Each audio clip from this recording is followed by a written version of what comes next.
on April 12, 2011. Purpose of this meeting is to discuss and possibly entertain a motion on the superintendent search for Indian River County. I'd like to move for the chairman to begin negotiations with Dr. Fran Adams as our next superintendent of schools. Second. Second by Mr. Pegler. Ms. Johnson, would you like to discuss your motion? Yes, I would. I need to first of all share what I alluded to earlier. At one point during this process, I only had two gentlemen that I was considering. Dr. Adams was always a consideration, but I had two gentlemen who I felt were at the top of the list. One was Mr. Jent. That being said, things changed tremendously once we got into the questions. And that, to me, showed all of the positives that I was looking for. I think that there is great benefit and great challenge if indeed Dr. Adams receives a majority vote. But there are great challenges because there is actually more difficulty in being in a school district, as I said today, because the expectations of someone who's here already are going to be higher than they would be where we would give someone a learning curve who's not from this district. It's very difficult when you're comparing someone who has been an area superintendent and someone who has been pretty much focused on curriculum for the past several years. But the recent experience in 2007 at Sebastian River High School and her comments on that, the rationale behind why she has had her doctorate and has not moved forward to apply in other counties, I would urge anyone who has not seen those interviews that you take the time to see it. And I think you will see the difference. It certainly was shown to me in our social time, and that's what it was supposed to be. We invited the press. The press always knew they were welcome to come, but they knew that it was and they respected our social time. They knew there wasn't going to be 5 people who were going to sit there and make any kind of deals, because that's not how we operate, because we're very different people as to what we would consider as important. But our social time, to me, was probably second only to the questions that we asked and the answers we received, because that social time was very different for me with those two candidates. And I appreciated today, especially, there was no hesitation when we talked about things that might not have come out as clearly as one of the candidates said. There was no hesitation to accept blame, and that was sort of Dr. Adams' statement. There was no hesitation to accept blame for a situation where she felt as though she had not handled a group of students in the community. She didn't hesitate at all. She was very honest and straightforward, and that today was really a major turning point for me. Because when you ask a question, you expect it to be answered. You don't expect, as a board member, as a group of people together, sitting as a board, you do not expect it to be evasive. And that, to me, was the major turning point today. Thank you, Ms. Johnson. Mr. Pegler? As I said at the beginning, this was such a tremendously difficult decision. I have gone back and forth in my head over the interviews that we had, over our meetings with the different candidates, and in particular, and I said this during my previous comments, really the time that we spent with the candidates outside of this room was more important to me, I think, and guided me to Dr. Adams than necessarily the first round of interview questions that we had. I have tremendous respect for Mr. Gent. I want to make that clear. I think that he is a phenomenal individual, And I think that we all feel very privileged that he wants to come and be our next superintendent. However, I think strongly that Dr. Adams is the right candidate at the right time. And I looked to the answers to the questions again. I reviewed them today. And what struck me about Dr. Adams in comparison to the other candidates, all of the other candidates, was that when we asked her a question, we got an answer. It was a specific answer. We asked her about experiences, and she gave us specific experiences. Her resume has specific experiences on there. I also looked towards some of the things that Dr. Adams has done in this district, and I looked at what the other candidates have done in other districts. And you all have heard me say this, I apologize again and again, but Dr. Adams, although she has been in this district for 28 years, and I'll comment on that in a second, has initiated and led some of the most progressive things that this district has done, including Thompson, and I will say Thompson again and again and again because I think it is a phenomenal program, the iPod Touch program, and curriculum, which is really a stellar spot in our district. And I cannot negate or look over the fact that there have been results. Again, it's not just platitudes and it's not just comments, it has been results. I also think that Dr. Adams, although a lot of people have commented that she's part of the inner circle of this district. I don't think that anything could be further from the truth, and I think if you looked at the dichotomy of people supporting Dr. Adams versus the other candidates, you would see that that's abundantly clear. Abundantly clear. But we need to, it's important to recognize that Indian River County produces candidates and teachers that can rise to the highest level of this school district and lead this school district, and she can. She can, and I'm not saying this because she is someone who has been in the district. If it was anybody else but Dr. Adams, I may feel differently. But she has led this district. And she said a 21st century school district, and again, in my mind, and in looking at what she's done with the Learning Alliance, with the Education Foundation, with the Boys and Girls Club, with her dedication to this district, with her continued desire to increase her knowledge, to obtain her doctorate degree while she was a mother and a teacher, demonstrates to me her commitment not only to education but to this district, and for those reasons I'm supporting her to be our next superintendent.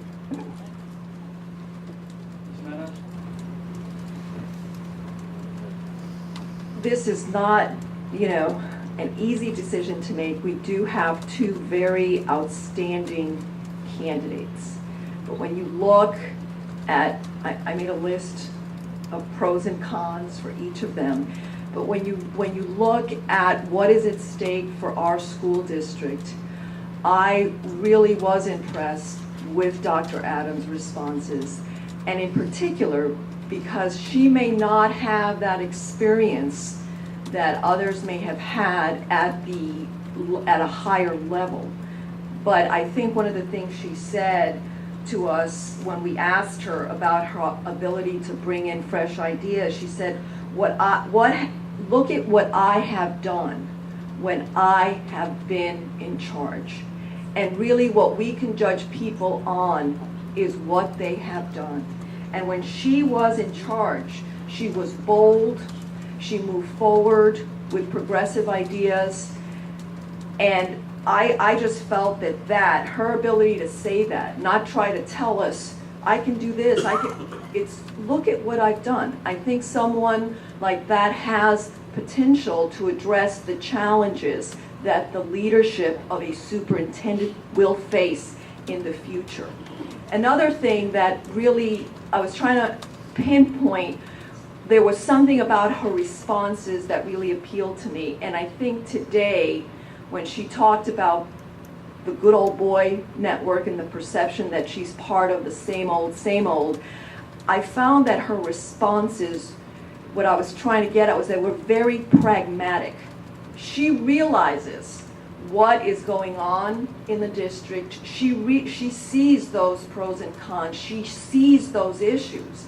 And with everything that's happening, we need someone in our school district that is not going to have a tremendous learning curve figuring out the culture of the district.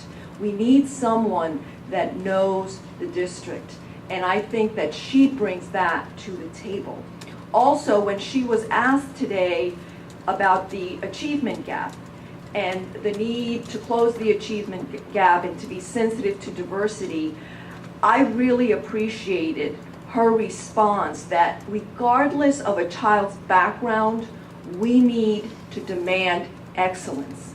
And I believe that that kind of thinking, instead of putting people in boxes and labeling them, especially children, if we provide them the skills they need to be successful, we're doing our job.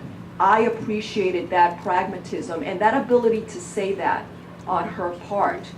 Also, when she spoke about charter schools, we know that charter schools have been a very divisive issue in our school district. And it's undeniable that parents benefit from choice. I appreciated her response of her being able in her response to look at both sides of the issue, to see herself as having being a principal, being on the losing end or the receiving end of students and the implications of that. And when she said the new reality with choice is that it's not about us, it's what is the best fit for a child. Again, the children, the students at the forefront. I really do believe that she has the ability to do what is best for our district so that our traditional schools are competitive and they are an option of choice for our parents, not to build further barriers with our charter schools, because that is not the kind of leadership that we need. I think she's willing to discuss the issues. I think that she is willing to be the face of the school district, build relationships with teachers. She's innovative, she's outspoken, she's bold. She herself admits that there's still a lot to learn, but I think that she has the skills and the ability to do that. And lastly, since I've lived in Vero Beach, I've seen the superintendents come and go. We've always looked from without. Maybe it's time we think outside of that box and look from within. When we started these interviews, I was the first to admit, when I came on the board, I thought we should look from within. When I saw all the issues, I thought maybe that's not such a good idea. And if it were a different candidate that was internal, I might not be as supportive of Dr. Adams as I am, but because it is Dr. Adams and because she brings the experience that she brings and the commitment to the table, I will have to recant that and support Dr. Adams as the next superintendent of our school district. Sylvia? Well, this isn't going to be easy because three of you have already spoken, but I have to say what I truly feel, because it's not fair to switch my lane because it's not the popular thing to say. I mean everything I say when I say I admire and respect Dr. Adams. My concern, however, for the school district is that we have serious deficits in some of our departments. We have a serious deficit in human resources, extraordinary amounts of lawsuits, risk management has a vacancy, and those areas require a tremendous amount of expertise in someone who is accustomed to having a role in making those decisions. I'm also concerned with some of our policies done in maintenance and the disruption in transportation And, by our own admittance, Dr. Adams has not had experience in any of those areas. I also felt that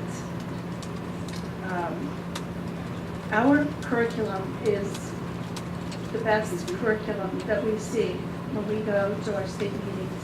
Wherever we go, we hear kudos for Dr. Adams. And in my opinion, taking somebody who is fully competent from that position and putting them in a new position and then having a new person in curriculum makes us extremely vulnerable, extremely vulnerable. And I would rather see us have one vacancy or one new person than two people new to their jobs. I also, I felt that we had no business picking on Mr. Gent's place of where he chose to live. If that were going to be a condition of employment, it should have been said at the qualification, very much up front. A qualification to be hired here is to be a resident of this county. We didn't say that up front. It became an issue after the fact. And I think that's unfair to a candidate. And I know that many of you have questions about that one particular issue. And that was disadvantage that was created after the fact. And I see that, I don't see that as fair. I also think that when you ask someone to relocate, that you should be prepared to pay for their relocation expenses. And that was something we'd already taken off the table when we discussed contract negotiations. So for those reasons, I came prepared to vote for Mr. Gent. And I don't want those statements that I made, though, to take away from anything that I believe that are Dr. Adams' strengths, because we do have a long way to go, and I hope that we can get there, and I will support the board's decision as it comes. Thank you, Ms. Disney. As several board members have pointed out, this was a very difficult decision. And that's good. Like I pointed out earlier, there are two excellent candidates, and the decision wasn't difficult. It means we wouldn't have two excellent candidates. And it's tough to be put in this position because a vote for candidate A is, by definition, a vote against candidate B, and that's not really what it is. After much thought, much deliberation, and the interviews today, as much as I respect both people, I am prepared. I was prepared to vote for Mr. Jim, and I say that knowing full well how this vote's going to come out, and I just understand that I would just it would be disingenuous on my part not to say that and not to put it out in public, because that's where it came out, and that it had nothing to do with anything negative towards Dr. Adams. In fact, just the opposite. The fact that I hold the brief time I've gotten to know Mr. Gent, I hold that in such high esteem. I think the guy would do a fantastic. I think both of them would do a fantastic job. But when I started this, I had just in my mind a vision, and I kept saying the face of the franchise. Just somebody who's energetic, dynamic, get out there. Not that Dr. Adams isn't. But when I envisioned somebody in my mind, it looked like Wayne Gent. It really did. The person I had looked like Wayne Gent and acted like him and was dynamic, was just full of life and ready to take on everything, and so that's why it was very difficult when I came in tonight, knowing that I would, I faced the real possibility of telling Dr. Adams that of why I voted for Mr. Gent. That's tough, and it's going to be tough. And when I talk to her tomorrow, I'll and I'll explain. I hope she'll understand. I didn't do a real good job during the regular business meeting of changing anybody's mind, so I don't know if I'm going to be able to do that now. But at this point, first of all, is there any further discussion? There's a motion on the floor and a second to ask the school chair to begin contract negotiations with Dr. Fran Adams. Okay? Having seen no further discussion, all those in favor signify by saying aye. Aye. Opposed? Opposed. 3-2, Ms. Stein. Mr. Chairman, Yes, ma'am. as a point of you being able to voice your concerns, I do think that moving forward, it might be a good idea now to make the commitment to the success of our, if negotiations are completed successfully, that perhaps we take another vote showing a unified support. This is what we did in the past with the two previous folks that we negotiated with prior to the hiring of Dr. LaCava. So I wonder if it's all right with you, if it's all right with my fellow board members, I would like to make a motion of support for Dr. Fran Adams. Ms. Disney, is that all right? Yes. All right. Do I have a second? Second. Second. I have a motion on the floor. Any discussion? I don't need to speak to my motion, thank you. All those in favor signify by saying aye. Aye.